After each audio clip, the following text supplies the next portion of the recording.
This is the fourth consecutive year with the execution of Africa Catalyst project by the Institution of Engineers Rwanda in partnership with the UK Royal Academy of Engineering. Throughout this period, this project has stood out as a model in increasing skills and building capacities of young graduate engineers. Uyu ni umwaka wa kane umushinga uhari. Umwaka wa mbere twafashe 30, kurikiyeho 60, kurikiyeho 60, kugeza ubu hamaze kurangiza iyi program abana 150. Aba rero ne 60 bagiye kwiyongera kuri abo 150. These 60 trainees were selected from 111 applicants who had passed an exam. Those who were chosen are the ones who answered the questions better than others, but all disciplines had to be represented. There are many young graduates who would like to participate to the internship, but the number of candidates is limited by financial means. Dufata muri discipline zose, ariko no mu busanzwe abo 60 sibo bonyine bakeneye rimenyerezwa. Ubundi uyu mushinga tugerageza gufasha aba bana muri transport cyangwa kubona icyo kurya saa sita. Rero ubwo bushobozi nibwo budutegeka umubare w'abana dufasha. Ni umushinga wo kubamenyereza kwimenyereza umwuga. Uyu mushinga ukabuterwa inkunga n'ikigo cyo mu Bwongereza cyitwa Royal Academy of Engineering. Kiba gifite uburyo cyaduteye mu inkunga ku buryo tuzamura karite y'abenjeniyeri mu gihugu cyacu. The candidates were invited to a seminar with the aim of providing them with useful information about the Institution of Engineers Rwanda and its responsibilities. The seminar also covered the responsibilities of an engineer as well as the laws and the code of ethics that should guide every engineer. The typical example is the lesson on what the requirements for computer and telecommunication engineering practitioners. Finally, the seminar highlighted the primary objectives of the internship. It means to gain more knowledge and skills as well as the experience required to practice the engineering profession. At the end of the seminar, the trainees were recommended to derive much more benefit from this internship to overcome possible challenges that they might encounter, but also to report any hindrance to the institution. I think still should be having mentors. There are some working environment that is conducive. Communicate. Where in the mentors can be there. No kuvugana na company bohereje biba yari serious issue. Before the young engineers were sent to different sites to follow the internship, they visited the construction sites of the Research Institute Against the Digestive Cancer. However, all the 60 trainees could not go to the site at the same time to respect the measures to fight against the spread of COVID-19. This site is suitable for internship of young engineers as some constructions are at the advanced level, while others are only at the beginning. This is therefore a unique opportunity to observe all stages of the engineering work. As an engineer, for this project we have like all kind of information we need or you get from a school. You know, in school you do concrete design, you do steel design, you do composite design. I think you understand what I mean. So all those techniques you get or skills you get from school, you have used them for this project. Before the young engineers were sent to their respective sites, the project manager asked them to maximize their efforts to enjoy the internship. Nifuza cyane ko babiha agaciro kuko aya mahirwe bayabonye habaye ipiganwa. Na mahirwe rero badakwiriye gutesha agaciro kuko umubare munini wari wasabye n'uwo twakiriye birabereka ko atari ibintu baboneye ubuntu, bagomba rero kubiha agaciro cyane cyane nk'ubu baba bagize amahirwe yo kubona imishinga minini yo mu gihugu cyacu iri kuzamuka mu gihugu cyacu. Bakwiriye gufata uyu mwanya bakiga kuko ejo bakeneye kuzabikoresha hirya no hino mu guteza imbere igihugu cyacu.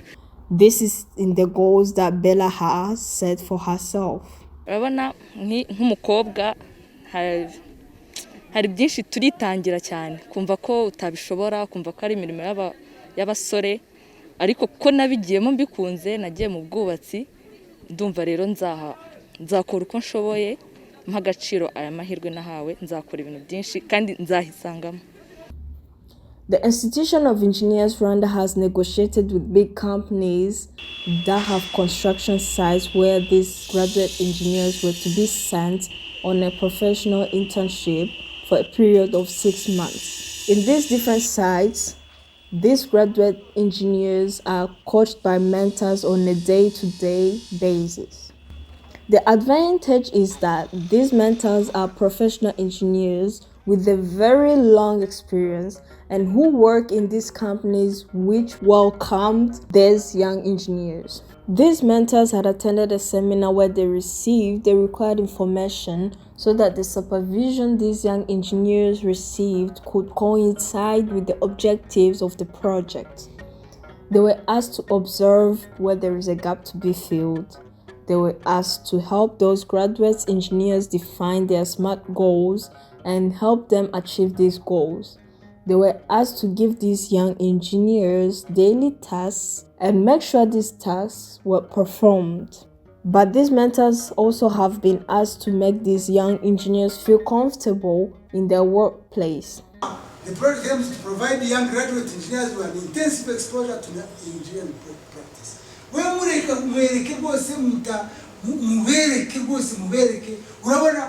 So success yi project ni bande simwe bariya utamubona yuko ari university ariko ashobora kuba ataragira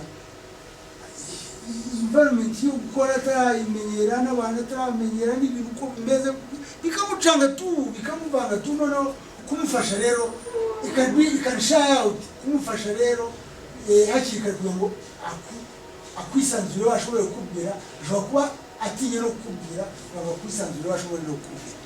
At the end of this seminar, these mentors were recommended to become role models for these graduate engineers. Hari ibyo expectinga ahubwo nsanga birenze uko mbya expectinga kuri no site nahasanze abayobozi bankuriye badufasha buri wese abafite activities ashinzwe umunsi ku wundi ugomba gutanga report kuri activities no kuvuga ngo baragukurikirana cyane bari improvinze cyane baje ari abanyeshuri bafite ubumenyi ahubwo icyo bakeneye ari kureba uburyo babushyira muri pratique babigezeho turacyari ku ikindi gihe kigera ku mezi 2 ariko kugeza ubu ngubu barabigezeho programme njye narayishimye cyane kuko mfashe nk'igihe narangirije ntago byabagaho biramukora ariko abaga byaraje kera byari kuba ari byiza cyane.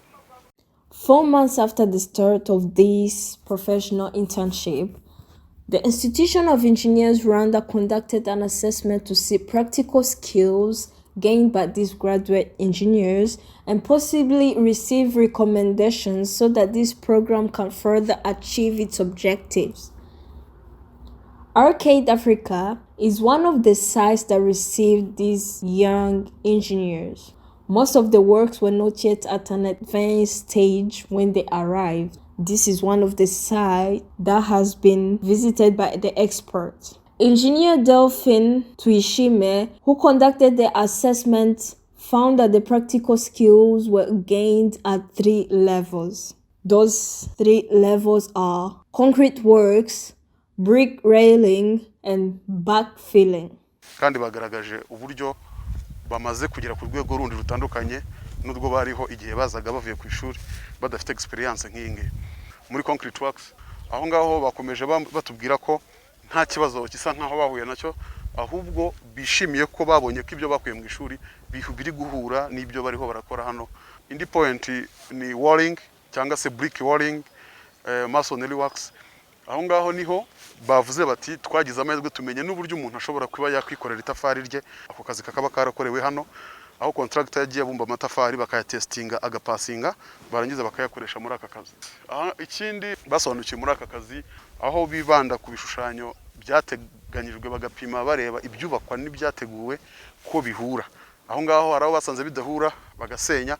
Aho ngaho bamenye uburyo wakwirinda gusenya cyane, aho upima uwubaka n'usupervisa bagendana kugira ngo hatabaho gusenya cyane. For the moment the works on this site arrive at 30%, this means that most of works will be done when these graduate engineers will no longer be there because they will have ended their internship. Urebye uyu munsi bari ku rwego rwiza umuntu ashobora kuba yabakoresha no ku yandi maproje. Africa Catalyst ndabashimira cyane kuko ni project batangiye nziza cyane ifasha aba young graduate engineers kuba bakongera ubumenyi. Recommendation natanga nuko bishobotse internship bafite kuyongera badukora 6 months ariko bishobotse yuko abantu bakora nk'umwaka umwe byaba ari sawa cyane. The Institution of Engineers Rwanda greatly appreciates its partnership with the UK Royal Academy of Engineering in this program. Ku cyambere iyo barangije baba babonye ubumenyi bwiyunguyeho iyo bagiye gukora imirimo bayikora neza kurushaho. Cyo ni cyambere. Icya kabiri nuko zimwe mu nshingano dufite nanone ari ugushakisha uburyo abanyamuryango bacu babona akazi. Abenshi rero barangije muri izi programme ibigo birabafata.